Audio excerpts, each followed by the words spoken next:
Hello, it's me again, Christine O'Leary from Social Skills Australia, just dropping in to pass on a few things I really want to talk about today. So something that we often get asked when people contact us about social skills training is why their young person with ADHD really has trouble making friends.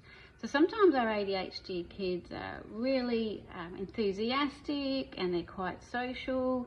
They can even be really confident. So why is it so hard for them to make friends? Well, there's a few key things that people with ADHD might be doing that's a bit what we call socially risky. The first thing some parents might recognise, interrupting. So not just interrupting when someone's in a conversation with them, but actually walking over and interrupting a group already in a different conversation. So they might want to join that conversation, but of course barging in, changing the topic, taking over the conversation, that generally doesn't work with young people. So one of the things we teach in peers is how to enter a group conversation. Another thing that you might see with young people with ADHD is what we call being a conversation hog. And that means we dominate the conversation. We do all the talking, we don't let the other person get a word in. That can be really hard to see if that's what your young person's doing. It can be hard for them to see it themselves. So we watch a role play video of someone else doing it.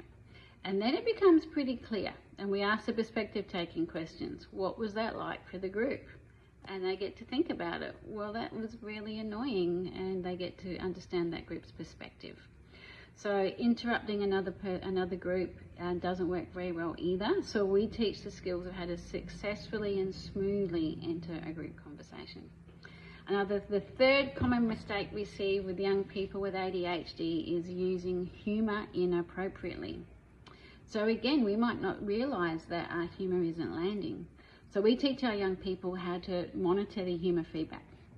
But there's a lot of concrete behaviours we can look out for when we're trying to be funny. And we can look for the body language.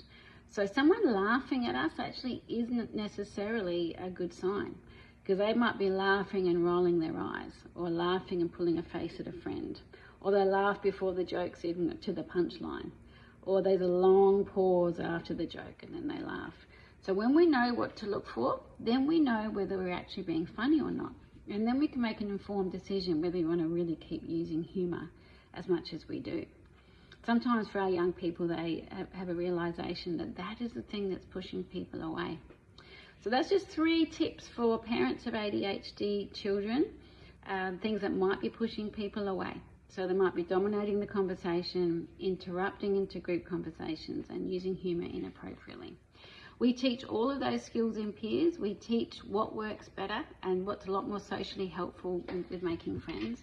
If you want to know more, I've got a free ebook that you can download. The link is right below. It's completely free, and it's got 5 steps to making and keeping friends. And there's a lot of great information in that ebook. So do download it, and I hope it's helpful. See you later.